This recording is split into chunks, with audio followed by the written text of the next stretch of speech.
We're going to take a look at some paragraphs and see how writers develop paragraphs effectively. Take a look at our first paragraph on the Internet. The paragraph starts, "The Internet has changed the shopping habits of consumers in two ways." We can see that this first sentence is our topic sentence.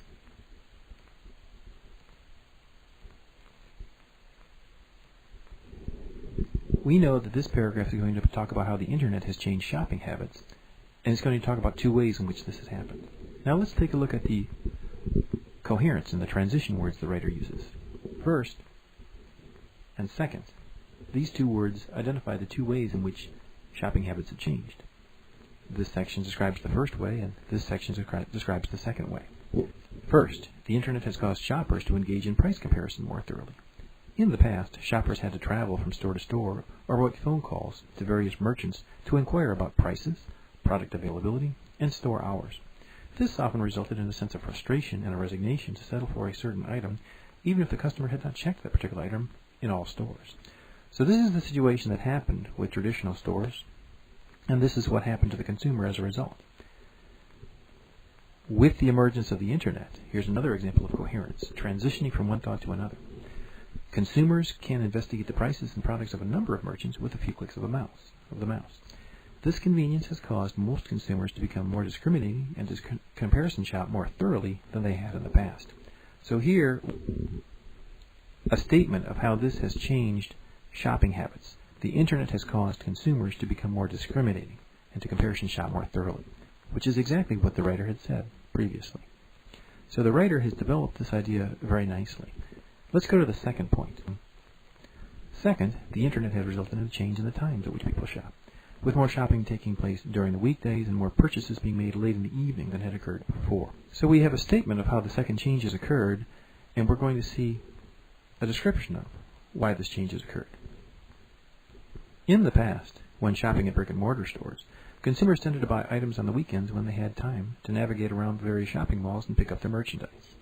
However, the Internet has eliminated the need to drive from place to place. Now, consumers tend to purchase items on the weekdays. In fact, instead of purchasing items during traditional store hours, Internet shoppers tend to buy products late at night after children have gone to bed and the parent has time on the computer for uninterrupted browsing. These days, most purchases are made after 9 p.m. on the weekdays, not during the main shopping hours of the weekend.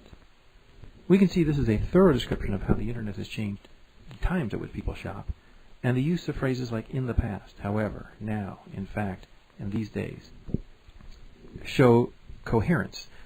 They allow the reader to see how one sentence flows to another, how one thought flows into another. The writer then concludes the paragraph. In conclusion, these two shifts in shopping habits illustrate the impact the Internet has had on retail shopping. We can see that this nicely concludes what the topic sentence has already said, that the Internet has changed the shopping habits of consumers in two ways. Overall, this paragraph shows unity. All sentences relate to the topic, which is how the Internet has changed shopping habits. Coherence. The sentences flow in a logical fashion with appropriate transition words like first and second, or in the past and however, to show the flow of thought. And support. Instead of simply stating that the Internet has changed shopping habits, the writer describes in detail how each change has occurred in a logically organized fashion.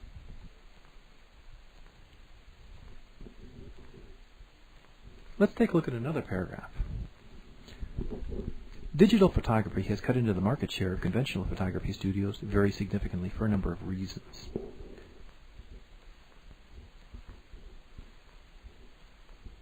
This first sentence is our topic sentence. We know that the paragraph is going to talk about how digital photography has affected the market share of conventional photography. Look at these words, first, furthermore. We can see that the two ways in which digital photography has done this are clearly marked in the paragraph. The writer writes, first, taking pictures is cheaper with digital photography.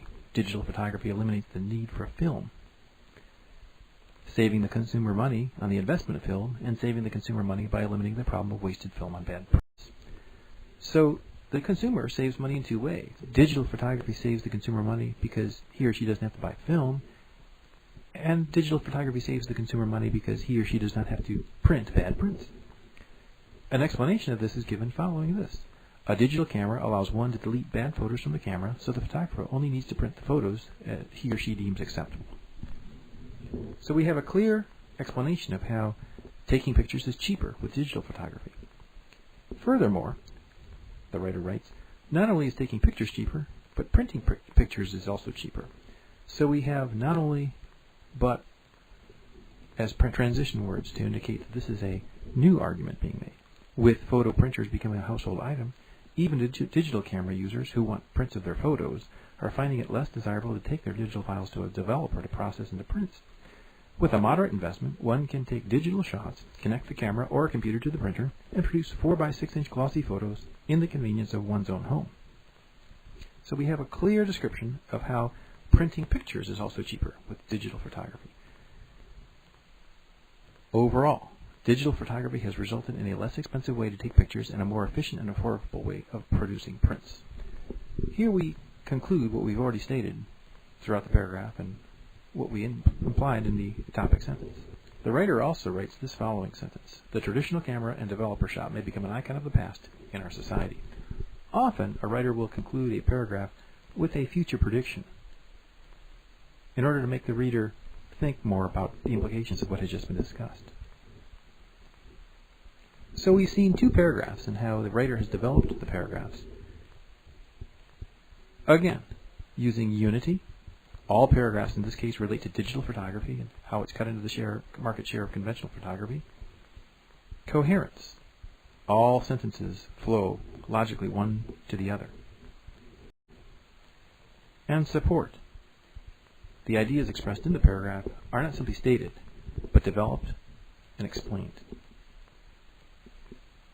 Hopefully these two examples of paragraphs, the one about the internet and this one about the digital photography, have given you a better idea of how paragraphs are effectively developed.